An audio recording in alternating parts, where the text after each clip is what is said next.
נשארת. אנחנו מדברים, אתם צריכים להקשיב, להקשיב זה יותר קשה. איפה תרצה? איזה חוט מפריע לך? החוט של המיקרופון כל הזמן יוצא. אצלה. כן, פשוט שיהיה בווסט, שלא יצא. להדביק אותו? לאן? לפה? אנחנו מדביקים שנים. זה מין מקצוע כזה. 152.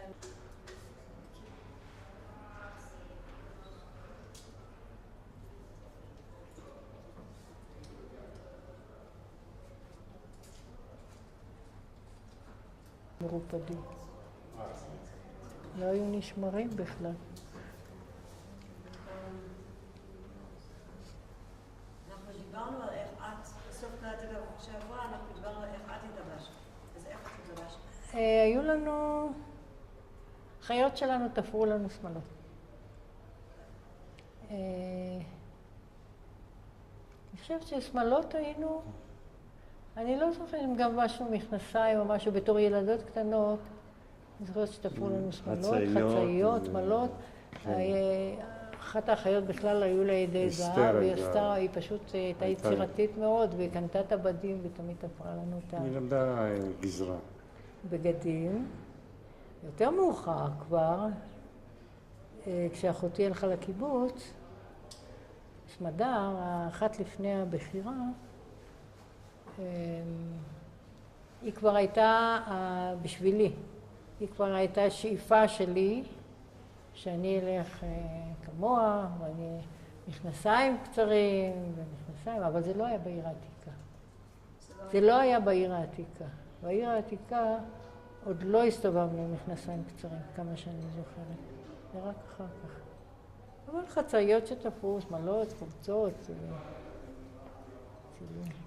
הלכנו להצטלם תמיד אחרי עם בגד יפה אצל קובץ בירושלים, יצאנו. תמונה. קודם כל, האם יש לכם את התמונות האלה? איזה? של הבגדים? יש לנו תמונה אחת שאני מצולמת עם אחות שלי שתפרו לנו בדיוק את אותו דבר, חצאיות וחולצות ונעליים. אני לא אהבתי נעליים חדשות, הייתה לי בעיה. כי הייתה משחת נעליים כל כך טובה בזמנו, שאני כל יום לבית ספר הייתי ממלאה את הנעל במשחה ומבריקה את זה כל כך, ואז האור היה כבר רך ונעים וזה. היה לי מאוד קשה להחליף את הנעליים, אבל החלפנו נעליים כי הגיע הזמן. אז יש לנו תמונה כזאת, ויש לנו תמונה של כל המשפחה, שיש לך את החולצות חקי והמכנסיים הקצרים, ונדמה לי שהיית עם סנדלים אפילו. בפסח היה עם סנדלים, אני חושבת. אנחנו עשינו צילום של המשפחה. יש לנו צילום של כל המשפחה. של כל המשפחה. אנחנו נביא את זה, כי קיבלנו את ההודעה להביא תמונות מאוחר יותר, אז אני אשלח במייל, נסרוק תמונות ונשלח אלונה? אלונה. יש לי את הטלפון. מה היה המצב הכלכלי של המשפחה שלכם? תראי, אנחנו לא היינו רעבים, אבל גם לא ראינו שובע. מאוד, מאוד...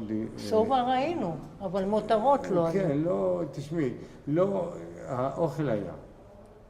התבשילים היו תבשילי של פעם, של אימא. ולא הרגשנו חוסר. היו תבשילים נהדרים. כן, לא היה לנו חוסר. ואני יודע שברובע מאוד היה, הרובע מאוד עני, רובו. אבל אנחנו לא חשנו למעשה. לא יצאנו רעבים מהבית ולא חזרנו. הכל היה. היה במידה מספקת, לא מעבר. כן, לא זרקנו אוכל, היה לכל אחד בדיוק מה שצריך, מה שהוא רוצה. היה בימי חול, דווקא לא יותר מדי בישולים אכלנו, נכון? מרק, ירקות או משהו כזה שהיה, אבל רוב ההשקעה של הארוחות הטובות היו בימי חג ושבת כזה. פירות, אבטיחים, מילונים. גבינות, לבניה, לבן, את כל ה... מה באמת היו המאכלים שלכם? אני יודעת. המאכלים שלנו? מאכלים מזרחיים. לא, קודם כל, אמא הייתה צעירה נורא, והיא לא ידעה כל כך לבשל, והיא למדה מכל מיני, קודם כל אמרנו שאנחנו עברנו כמה בתים, והיא למדה בישולים מכל מיני שכנות שהיו לה. כולם כאילו רצו ללמד אותה לבשל, וכנראה היא הייתה צמאה לזה. אז היא באמת היה לה מגוון של בישולים, אבל בעיקרון זה היה הממולאים המפורסמים, זה היה, איך קוראים לזה היום, המתאבנים של כל הירקות. אמא בישלה בריא. אף פעם לא בישלה שמן מדי. אכלנו אוכל בריא, חד משמעי. מה למשל? תתארי לי ארוחות... ירק, מה? תתארי לי בבקשה ארוחות של יום אחד. סתם... יום חול. כן. יום חול דווקא לא, זה היינו חלבה ומרגרינה או יחמאה ללחם, חלב, קקאו, גבינות כאלה, כל מיני טחינה, דברים כאלה. לא היו בישולים כמעט, מרק ירקות מדי פעם היה איזה מרק, וביותר מאוחר גם היה משהו קצת, מרק קטניות, עדשים או משהו כזה. אבל לא הרבה בישול במשך ימי חול. אז מה שתיארת שזה היה ארוחת בוקר, צהריים, ערב? בוקר היינו אוכלים ביציאה, מתגנים. היינו הולכים לבית ספר קודם כל, אוכלים משהו מהר, לוקחים... בבית ספר בזמנו בעיר העתיקה גם נתנו לנו ארוחה. זה היה, אני זוכרת את הכלים שהיה כתוב על זה הדסה, מחרסינה, כזה, והיינו מקבלים דייסה בעיקר, אני חושבת, או משהו כזה. בבית היינו עם ביצה, עם משהו בצהריים, שוב, אמרתי, עם ירקות, מרק ירקות או משהו, בערב שוב פעם איזה משהו של גבינות, ואני לא זוכרת משהו מאוד... די היה דומה אחד לשני, לא היה לנו מגוון יותר מדי גדול של מאכלים. אבל למה אני אומרת בריאים? כי חלבה זה היה בריא, כי טחינה זה היה בריא, כי זה היה... עדשים זה היה בריא. אז זה היה אמנם מאכלים זולים, אבל הם היו בריאים. שבועים. כן, כל מיני קטניות.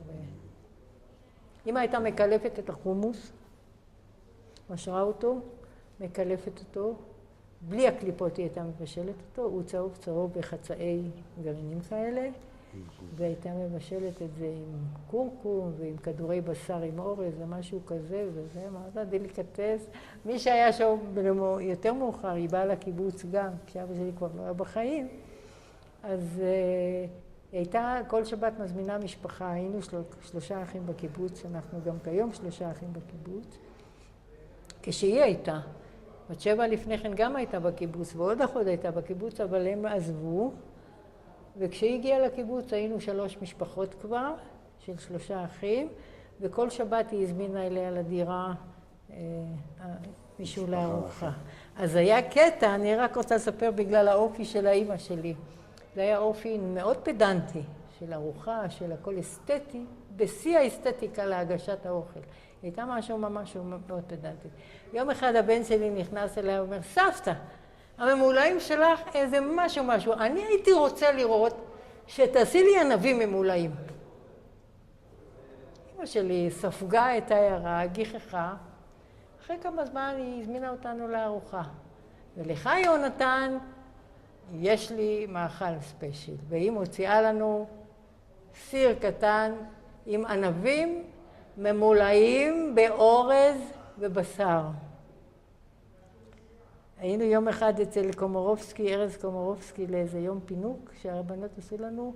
כל אחד היה צריך לספר מה אנחנו בשלים בבית. אמרתי, אני אגיד לך מאכל שבחיים שלך לא שמעת ולא עשית. הוא אומר, אין דבר כזה. אני אומרת, כן, ואז סיפרתי, הוא היה עמום. ברובע, כשגרתם בעיר עתיקה, אתם אכלתם כל יום בשר? לא, בכלל לא. אפילו לא, זה מה שאני אומרת לך, זה בדיוק הקטע, כמו שסיפרתי לך. בעיקר בחגים ושבתות. כן. ואולי לפעמים באמצע שבוע. באמצע שבוע בצהריים לפעמים היה מרק בשר. מרק בשר או מרק עוף ביחד. כן, המרק בשר היה עם בשר ועם ירקות, תפוחי אדמה, גזר, הכל היה מין בישול חדרה כזה, אבל עם הרבה מרק טוב. מצורף כל עגבניות. איזה פריט היה לכל אחד מכם שהוא היה כמו מותרות? האם היה לכם בכלל איזה פריט כל אחד רק לכם, או שאתם זוכרים שהיה חשוב לכם, שהייתם ילדים? לכל אחד? כל אחד יכול לענות לעצמו. על פריט של עצמו, לא של... או של עצמו, או של המשפחה, שאתם זוכרים שזה היה לכם. בעיר העתיקה? בעיר העתיקה. פריט של מותרות, זאת אומרת למשפחה. לא, אישי, או אישי או למשפחה. קשה לי לזכור משהו אישי. אני לא זוכר. אנחנו לא היינו במצב שכל אחד היה יכול לעצור. לא חגגו לנו ימי הולדת, למשל. אולי ציינו, אבל לא הייתה מסיבת יום הולדת שנתנו מתנות ודברים כאלה. לא היה דבר כזה. ובכלל לא הרגשנו שחסר לנו. זאת אומרת, אנחנו גדלנו כל כך שלא הרגשנו כאילו שמקפחים אותנו. לא היו לנו הרגשות קיפוח. אני לא יודעת איך להסביר את זה. לא היה חסר לי המתנות, כאילו, זה לא מובן כל כך. למה? הפריט הכי זה היה השטיח. זה שטיח שלא פורסים על הרצפה, זה שטיח שלא תולים על הקיר, זה שטיח ששמים על שולחן בסלון. כן, זה כשאת היה. מניחה את היד, את מרגישה את הקטיפה. וזה היה צבע כחול אדום, ככה משולב. זה עם ציציות מסביב ככה מטפות, וזה היה איזה מין פריט שמראה את ההוד של חג. הייתם אוכלים, שמים אוכל? לא. לא. זה היה רק אחרי האוכל, אחרי הכל, מנקים את השולחן, וזה היה מונח במקום כל הפרחים, במקום כל הכל, השטיח הזה היה. אוכל, מפות אוכל היו תמיד לבנות, על פי רוב, והיו לנו מפיות בד. לכל ילד היה מפית בד, ניגמנו במפיות ידיים. מבד, שכיבסו אותם אחר כך. לא היה דבר כזה. יש לכם עוד איזה סיפור מחג שאתם עוד לא סיפור? מחגים? סוכות. או, סוכות זה היה אירוע איזה? מאוד מיוחד. תראי, עיר העתיקה זה לא שפעה בעצים וענפים וכל זה, היה קשה למצוא. אז לנו, לשכנים, היה מחסן שבו היו באופן קבוע האביזרים של הסוכה. עכשיו, הסוכה הייתה בשטח שלנו, כי הוא היה שטח יותר רחב. ואז שני המשפחות היו מתאחדים לסוכה. עכשיו, הקישוטים של הסוכה עוד היו, שנים ליוו אותנו. זאת אומרת, שמרו, מסוכות לסוכות שמרו את האביזרים האלה. גם הלוחות של הסוכה זה היה לוחות מעץ. היה לנו לוחות מלייסטים קטנים שהם צמודים אחד לשני, והם היו מגולגלים. ואז היינו פורסים אותם, כבר היה לנו קיר שלם.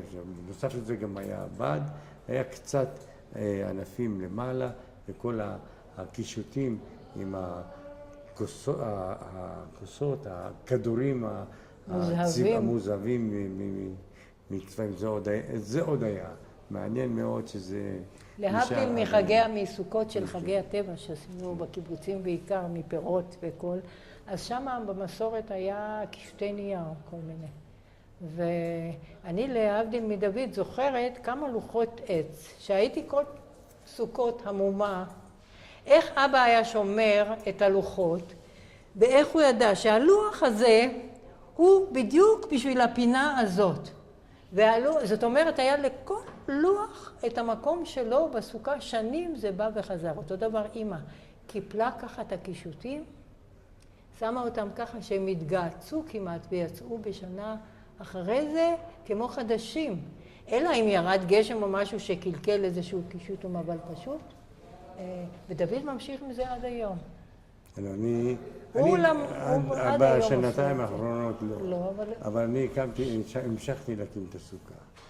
וחדר בו ככה. ואמרתי, זה חג שהוא חג חקלאי גם, לא חג זה. וזה היה סוכה למופת שהרבה באים מהגנים היו באים וכל זה. אני לקחתי את הדגם של בית המקדש, בניתי בזה ושמתי בפינה את 7 המינים, סידרתי, את 4 המינים סידרתי, שיהיה מוכן. החגים לנו היו מאוד משמעותיים, ואני חושבת שגם אהבנו אותם. יש לנו זיכרונות כל כך יפים מהחגים שהלכנו איתם לכל מקום. וכשאני עבדתי כגננת בקיבוץ, החדרתי לגן המון המון המון מהדברים שבאתי מהבית. וזה תפס יוצא מן הכלל, כי באמת הם הצליחו להשריש בנו באחים את חוויית ואהבת החג והשבת. למה? מה היה לכם חשוב בזה? לא חשוב, והם השרישו כי זה היה יפה. זאת, כל חג הייתה חוויה. וחוויות טובות, הן נטמעות בך, אתה לא חושב שבגלל שאבא עשה את זה, אני אעשה את זה. זה בא לבד. זה נראה בצורה טבעית, זה לא זה שאלה בא של פשוט לבד. הקניה מכוונת. כן. זאת אומרת, זה אורח של חינוך. היינו בלינה משותפת בקיבוץ. אמרתי לבחורות, הילדים לא יתעוררו עם רעש של צלחות על השולחן. תתחילו עם הריח שיעלה מהמטבח שאתם מכינים משהו, ותראו, הילדים יקומו, שיקימו, יריחו את הריח של הלחם הקלוי, יריחו את הריח של הזה, ואז באמת ילדים קפצו, בכלל לא היה צריך לעודד אותם. כל מיני קטעים כאלה שלקחו אותך מהילדות. אז איזה חג ימי הילדות שלכם, וכל אחד יכול לענות אחרת, הוא היה החג שהכי היה משמעותי או עשה משהו בשבילכם? אני לא חושבת שהיה לי חג יותר מהשני. בוא נגיד 3 חגים לשלושת הרגלים. היו הכי משמעותיים, זה פסח, סוכות, לא, גם פורים, חנוכה, אני מאוד מאוד אהבתי את החג הזה. הייתה לנו חנוכיית שמן בכלל, ואמא הייתה מסדרת את הפתילים ככה של השמן, שיספגו וייסעו ככה, ובשבילי זה היה פלא העולם. היא טובה את הפתיל, עושה את זה. כן. גם בשבת היא עשתה נרות שמן. היא שמה את הפתיל בתוך השקערוריות שבחנוכיה. היא שמה שמן זית. כן, בטח. למה שמים שמן זית? כי השמן זית לא מעשן. ואז גם לפני שהיו נרות שבת, היא הייתה שמה קערה עם שכבה, עם מים, ועל זה שמה את השמן זית, והייתה למעלה שמה את הפתיל, 2 פתילים במקום נרות חנוכה. בתוך היא גזרה נייר שצף על השמן, והיא השחילה את הפתיל שהוא ספג רק את השמן זית, כי המים שוקים ויש לך שכבה של שמן זית, שהפתיל לא נוגע במים, וזה שט לו במנורות וכל זה, זה היה נורא נחמד. אז זהו, בפורים היה נחמד. מה היה בפורים? פורים זה היה משלוח מנות. אז היינו הולכים להביא מנות, פורים של עוגות, וכל הריחות של העוגות וזה. הולכים לתנור שהיה מרכזי ברובע. היו באים כולם, כל עקרות הבת או הילדים מביאים מגשים של מאפים, ואנחנו מחכים שיאפו לנו את כל העוגיות. אחר כך לוקחת משלוח מנות, ואז מתחלפים, אז מקבלים משלוח מנות, מתחילים לעשות ערבוביה וכל העוגיות, זה גם היה. בפורים, הקריאה של מגילת אסתר, למשל בבית הכנסת, היה לזה תמיד קריאה של המן ומרדכי וכל הקריאות וכל הרעשים של הפקקים שיורים ודופקים ברגליים. זה היה גם כן חוויה בבית הכנסת. וכמו בשמחת תורה. שמחת תורה גם כן בסוף שבועות, קבלת, זה גם היה אירוע מאוד משמח, ורוקדים מסביב, לטבע, ו7 הקפות, וכל זה, זה מעורר התלהבות אצל ילדים, ואנחנו היו לוקחים את הילדים על הכתפיים. הדבר הכי חשוב שהיה, בעיניי, שבחג, סליחה, בחג ושבת, אבא היה עם מאור פנים, להבדיל מיום חול. יום חול הוא תמיד עייף ורציני ושקוע בצרות של החנות. ביום שבת וחג זה כאילו מצווה, ככה הוא היה ככה שמח, נכון? אני יודעת מתי הרגשת את זה גם. כן, כל השירים ששרנו. זה כל כך בלט ההבדל בין קודש לחול אצלנו בבית, מבחינת האבא. אמא הייתה שותפה לכל דבר, אבל אבא היה, בשבילנו, זה היה ממש הבדל לראות אותו ביום שבת, או בחג, או לראות אותו ביום חול. היה לנו משהו לגבי אבא. היה לנו יראת כבוד, שאולי זה פגע בקשרים היותר אינטימיים, מכיוון כשיש לך יראת כבוד למישהו, את יוצרת לך דיסטנס בין האבא לבין הדמות שאת, יש לך יראת כבוד אליו. וזה אולי אחד הדברים שפגעו בנו, שלא זכינו לחוש את אבא יותר. אבא למד? היו לו שיעורים? אבא לא למד. הוא היה אוטודידקט, מה שנקרא. הוא למד וידע המון בלמידה עצמית. אבא לא למד, הוא עשה פעם חרם, אז היה לו בעיה במשפחה, עוד בחוץ לארץ, הוא נכנס למחסן, הסגיר את עצמו. סגר את עצמו. סגר את עצמו בתוך מחסן, ושם למד במשך שנה ישב ולמד ועבד את והכתב שלו היה דומה לכתב רש"י. כשהוא כתב, את ראית שהוא דומה לכתב רש"י, שבמכתבי שלו עוד ספר, יש לי ספר תנ"ך גדול, שכתוב, שהוא כותב את שמו, בנוסף לזה, הוא עושה חישובים של דורות, שכמה ככה, אז כתוב, ותרח חי ככה וככה, וזה חי ככה וככה, והתחיל לעשות רצף של חשבונות, איך את ההבדלים ומה מקומם בתאריכים. זה... התכוונתי, האם כשהייתם ילדים, בנוסף לעבודה, האם גם היו לו שיעורים? לא. הוא לא הלך, הוא הלך למועדון, הוא הלך לבית מדרש. שם בבית מדרש לומדים, אני חושבת אחד מהשני, זה צורת לימוד אחרת, זה היה, אבל לא יציאה לאיזה שהם שיעורים בשביל ללמוד. לא דברים מיוחדים, לא ספציפיים. אבל איזה בית מדרש הוא היה? יש את פורת יוסף, הוא היה הולך. לא יודע אם... אני בתור ילדה, אני זוכרת משהו עם פורת יוסף או משהו, ששם כאילו היה בית מדרש. שם זה לא היה כבר התפילות של הבית כנסת ומשהו, אלא כאילו מין למידה, קריאת מדרש ככה שיושבים ומפרשים. וגם לפעמים בבית כנסת רגיל, היו קצת נפגשים. ולא רק זה, היו נפגשים, למשל בערב, בשבת, אחר הצהריים. כן, גם. אז לפעמים היו נפגשים ליד בית המחסה, צמוד לחומה, ושם הם פוגשים את החברים. אני הרבה פעמים ראיתי אותם מתקפצים ויושבים ליד החומה, שם צופים לכיוון כפר השילוח או משהו כזה, וגם איזה מין טיול אוויר כזה נחמד. ומה הם היו עושים שם? מדברים, משוחחים ביניהם על כל דבר. אני לא התערבתי כי לא היה... אבל זה היה לימודים כאלה? זה לא תמיד היה לימודים. מפוגש כזה, יכול להיות ש... גם דברים אקטואליים, גם אחד מוסר אינפורמציה לשני. היה איזה מין מילה שבשעה כזאת הוא היה הולך. אמרת מועדון? איזה מועדון היה? מועדון זה היה כבר מאוחר יותר. זה יותר מאוחר. זה לא היה ברובע. זה לא היה ברובע, זה היה מחוץ לרובע. זה לא בעניינים שלהם. ואמא הייתה עושה איזה משהו או חברתי או לימודי?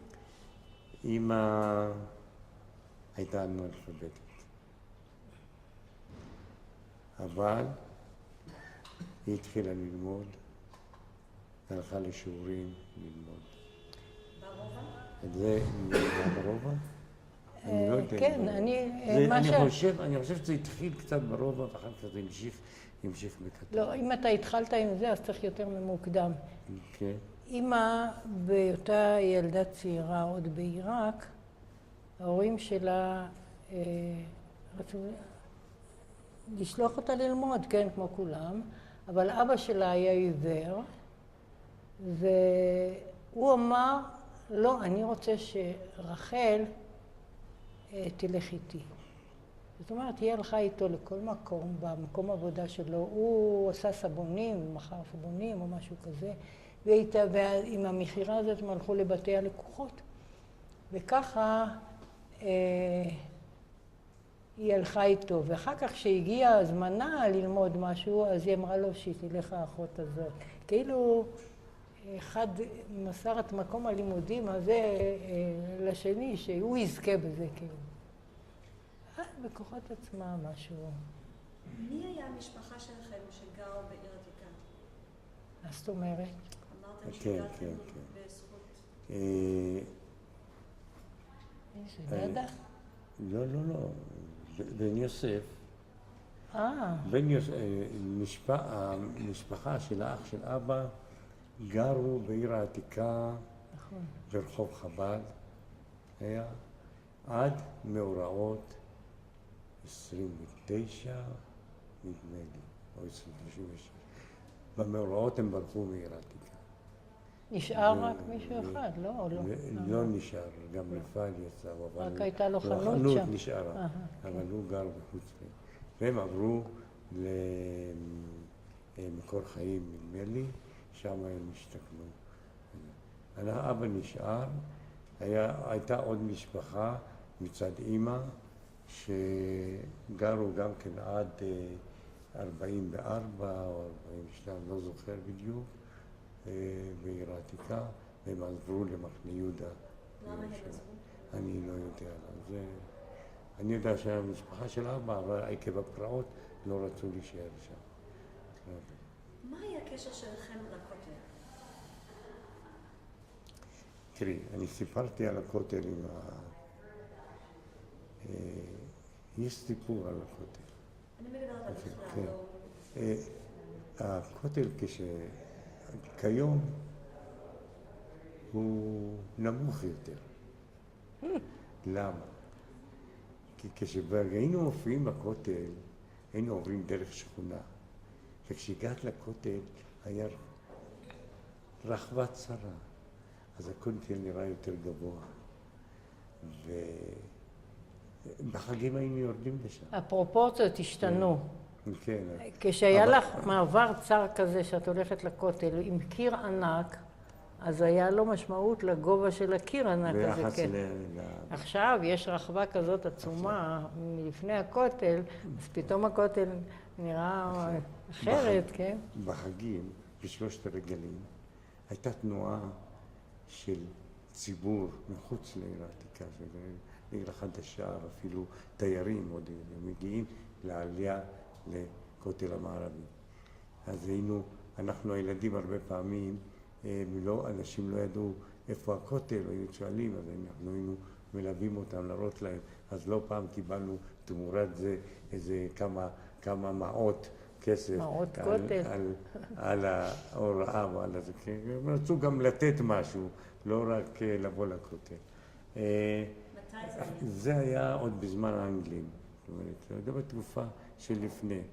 אבל מתי זה היה? ביום רגיל? לא, זה היה בשלושת הרגלים. פסח, שבועות, סוכות, כי שלושת הרגלים, למה? עולים לרגל לבית המקדש לתת את הזה. לכן קוראים לזה שלושת רגלים. ובשלושת הרגלים היו עולים לכותל, ואז הצבא, אפילו לפעמים, בזמן האחרון, הצבא הבריטי היה מקים מחסומים, כדי שתהיה ביקורת על האנשים שנכנסים לכותל. אז האנשים נתנו לכם כסף בחג עצמו? כשאנחנו הלכנו היה חול מועד. לא, זה היה חול מועד, למשל בסוכות ופסח, זה לא היה בחג עצמו, גם האנשים לא באו במכוניות. לא בערב חג באו בחול המועד. ואז, רק אז היו נותנים את המעות. והיה גם תקופה של האנגלים. עכשיו, הפעם האחרונה שהאנגלים היו, הם לא נתנו לתקוע בשופר. אמרו, אתם מפריעים למסגד להתפלל, ולא, אמרו, וכל הגבר שנכנס, לזה חיפשו בבגדיו, אם יש לו שופר. מה עשו? אז אני זוכר את התכונה, לא הייתי בכותל. אני זוכר שהאחות שלי היה במתח ופה ושם. מה עשו? נתנו לבחורות שהכניסו בצד שלהם שם שופר, והיכנסו עם שופר לרחבת הכותל. לקחו כמה בחורות, שאם במקרה תתפס אחד, השנייה תוכל, מישהו מהם יצליח להיכנס. העיקר שיהיה שופר בכותל. העיקר שיהיה שופר כפי שתקעו. וכך קרה. כשהגיע זמן התקיעה, אז יצא שופר אחד ותקע, ואז האנגלים באו, הצליחו והחרימו את השופר. את השופר. וכך זה קרה. אבל סוף סוף הצלחנו לתקוע בשופר. 50 שנה למדינת ישראל, יצא זוג ישראלי ללונדון. והוא הלך לבר, לשתות קצת ככה, בירה, אנגלית, תורה, והם יושבים. והנה, זוג בא אליהם אדם מבוגר, ואומר להם, תגידו, אתם מדברים עברית? אז הוא אומר, כן. אז הוא אומר, חכו לי רגע. ואז הוא הולך, ואז הוא חוזר, ושקית בידו. ואז הוא מוציא את השקית, הוא אומר, את זה החרמתי בכותל, אני מחזיר לכם את זה. עכשיו, איך אני יודע את זה? יום אחד אני, ב-50 או 50 ומשהו למדינת ישראל, אני פותח עיתון. ואני רואה מסגרת קטנה בעיתון. ואני קורא את הסיפור של הזוג שקיבלו, ואז היה לי קשר של שני הצדדים. החיות, אתם אמרתם קודם שהחיות שלכם היו במחתרות. כן. תתארי בבקשה, מה, פשוט כאילו נקודתית, מה באמת היה... תראי, הם היו נפגשים. מתי? היו נפגשים בתוך הרובע. היו קובעים פגישות, היה להם מדריך, היה להם קשר. הגנה לחוד ואצל דווקא היו לחוד. שתי אחיות בעיקר, כי אחות השנייה כבר יצאה למשמר העמק. משמר העמק, שהייתה בקרבות. כבר לא הייתה בירושלים. והיא מאוד מצטערת היום, איך שהיא לא שותפה לכל הסיפור הזה. ואז היה קשר ביניהם, היו הרבה פעמים מתאמנים במחתרות. אני זוכר שהייתי בחקורה של האשכנזים, ואני הייתי צריך לשמור שבמקרה והם מתאמנים לא יבואו הבריטים ויגלו. נתנו לי רובה אנגלי, לא היה עוד הצ'כי, לא היה, לימדו אותי איך לכוון את הרובה. אבל היו עושים אימונים במקבץ יבש זה נקרא, לא, כי בנשק חי לא יכלו לעשות. כמה היו אחיות? האחיות היו, אסתר הייתה בגיל 17 בערך. כן.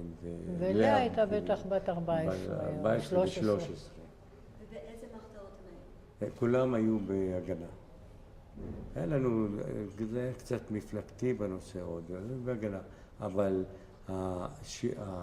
היחסים עם המלחמה היו די שפירים בין המחתרות. האם אבא ואמא ידעו שהאחיות היו בעד? הם ידעו הכל. הכל, והם תמכו. הם ידעו הכל. בוודאי. הם הסתירו דברים שהיה צריך להסתיר. בוודאי. הם הסתירו את האקדח כשהם נכנסו, אז האקדח נכנס בין הלבנים של האחיות, ששם היא הוסתר, שלא יגלו. כל הנושא של הגנה על העיר העתיקה. אם אתם יכולים בבקשה לענות בתשובה מלאה, ההורים שלי, ההורים שלי היו שותפים למצב. לא התעלמו מכל המאבק שנוצר בעיר העתיקה. הילדים שלהם עזבו את הבית בלי לשאול. אחדים לא חזרו חזרה. וכל זה היה רק המודעות לשאיפה למדינה עצמאית. והיו מוכנים לתת גם את נפשם לזה. אנחנו עם זה סיימנו את הרעיון, אלא אם כן יש אחד מכם משהו שלא אמרתם שחשוב לכם להגיד, להוסיף? רציתי להגיד לכם תודה רבה. בעצם שזכינו לספר את הסיפור במעמד כזה, כי אנחנו כל הזמן מחפשים, יש דברים שכדאי לתעד אותם, ונחמד שאנחנו בתוך אף פעם לא רצנו להתראיין, גם לא היה עניין. אנחנו בדרך כלל במפגשים משפחתיים, היינו מעלים זיכרונות. זיכרונות באופן כללי, הן גן של המלחמה והן של השלום, בעיות אישיות או משהו, כל מיני דברים ואז התעוררו לפעמים שיחות מאוד מעניינות, ואז למשל קרה שיש לו סיפור על בית מרחץ, שאמא שלנו לקחה אותנו לבית מרחץ. ואני זוכר כילד שנכנסתי לבית מרחץ שכולם נשים, וקרן אור שחדרה לבית המרחץ, הרי בית המרחץ היה מלא עדים, אז קרן אור של השמש חדרה לתוך האולם. ופתאום אני רואה התקהלות, והתברר שאחת הנשים התחלקה והתעלפה. ואת התמונה אני עוד זוכר. ואני מספר את זה. אז הכרטיס, מה אתה אומר? כן, האחות הגדולה שלך נפלה והתעלפה. אז ראשית כל, לפעמים הזיכרון הרחוק נראה כחלום. כי לא תמיד את מעולה אומרת, זו המציאות. אותו דבר קרה לי גם בבית כנסת איסטנבול. כשהנושא של שמע ישראל. כל הזמן חלמתי, אמרתי, זה חלום, זה לא נכון. עד שאותו לוחם, שאמר לילד משהו, סיפר את אותו סיפור על ידי, בלי שהוא שמע אותי. ואז הבנתי שזה היה באמת ולא חלום. תגיד כמה דברי סיכום. אנחנו מסיימים כל דבר עם משחק מאוד מהר. אני אומרת משהו, אתם עונים את הדבר הראשון שעולה לכם בראש. השם שלך. דוד. השם שלך. עדינה. מה המקום הכי קסום בעיר עתיקה? עכשיו ההורבה. הבית. מה הריח של העיר עתיקה? השוק. הבית. מה המנגינה של העיר עתיקה? מזמורים של חגים. אני גם. קולו של אבא עולה ומזמר. מה המקום שהיית חוזר עליו בילדות בעיר עתיקה?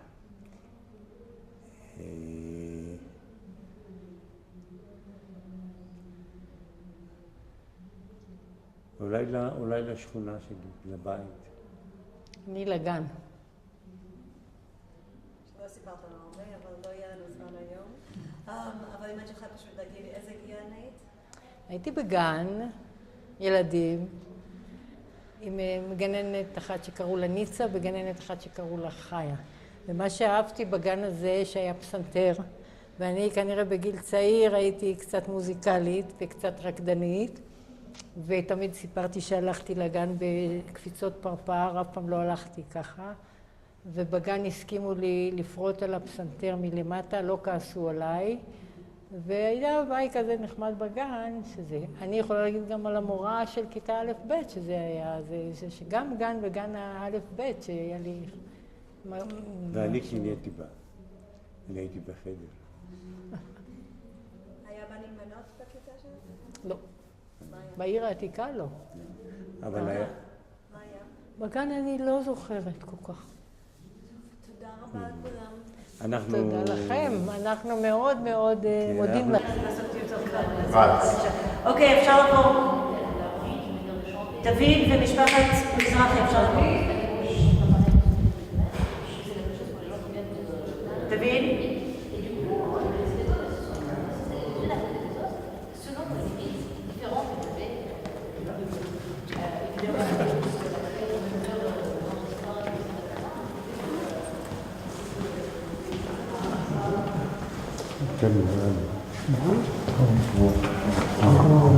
כנסת איסטנבול.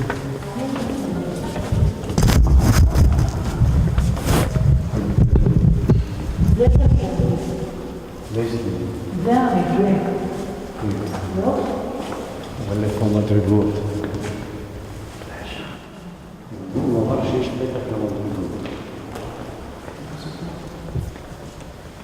כאן זה יכול להיות, אפשר לפתוח בכלל?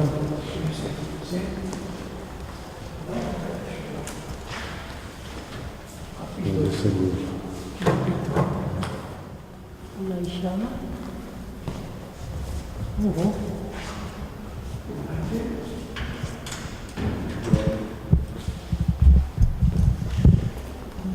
הכניסה משם, לא מהצד פה, את הכניסה? לא, אני זוכר שבאנו, נכנסנו לדלת של לדלת של הבית כנסת. לא השער, אבל לא מול זה.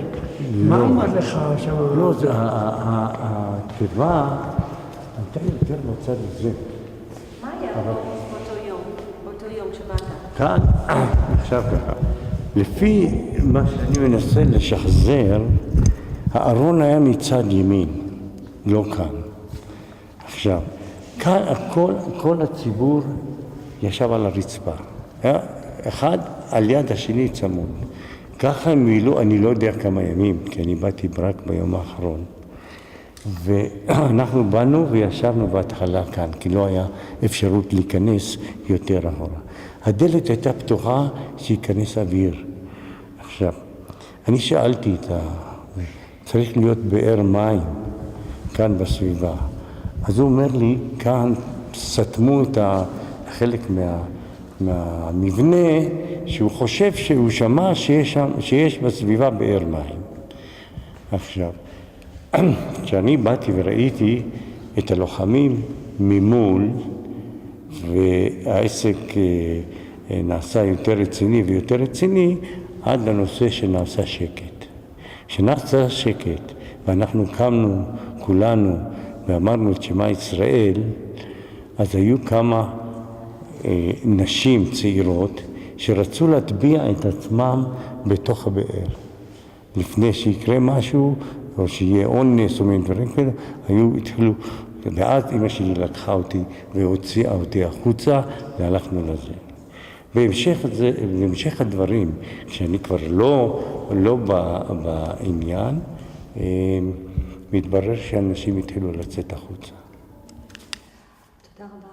אם אתם יכולים בבקשה פשוט, במיוחד אתה, אבל אתם יכולים בהשראה של הסיפור של האח שלכם, פשוט להסתובב, לדמיין מה שהוא סיפר עכשיו.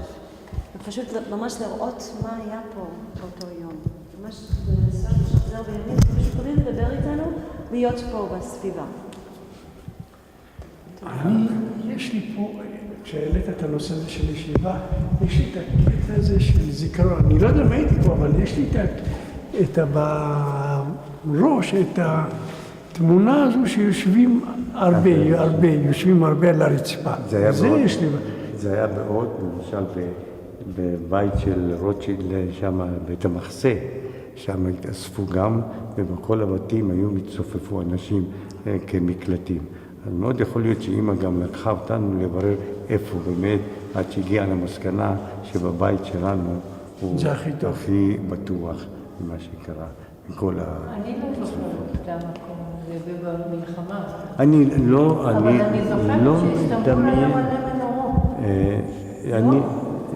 זה אני לא זוכר. אני זוכר בסיטואציה הטרגית הזאת את כל הציבור. אני לא הסתכלתי על זה, רק ראיתי ציבור שלם שכל כך מצטופף, וכולם, את יודעת, רואים את הסוף. כן, רואים את הסוף.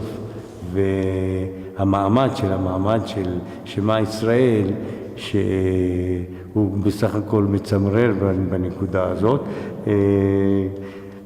וזה מראה שלא דברים קטנים משכו אותנו. לא הנושא, כן. לא, אני פשוט קשה לי לזכור, אני רואה שיש הרבה שינויים כאן. אם אני יכולה לבקש מכם פשוט בשקט, כל אחד עם עצמו, להיות פה ולנסות לדבר אותו יום, מה שהאח שלכם עכשיו סיפר לכם.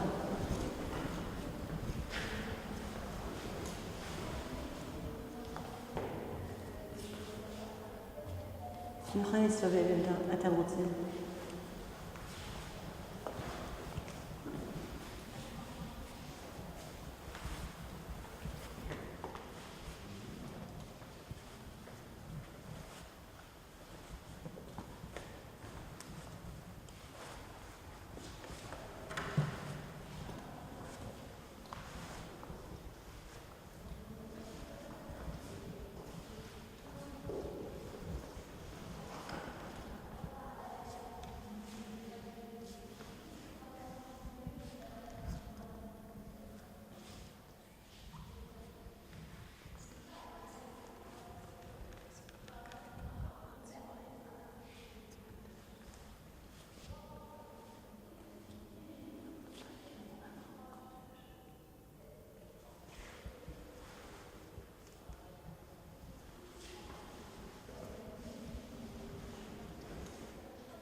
אמא, אני שמנו את הידיים מול העיניים, וככה קראנו את שמע ישראל.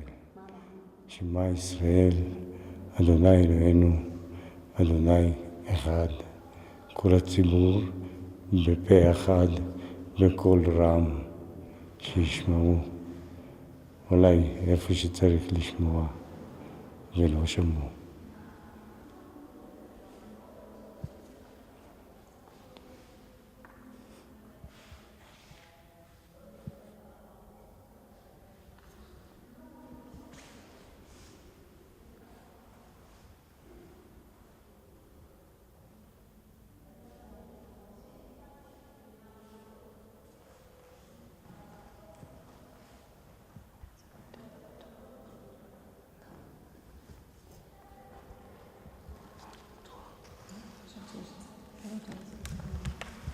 כן, צריך.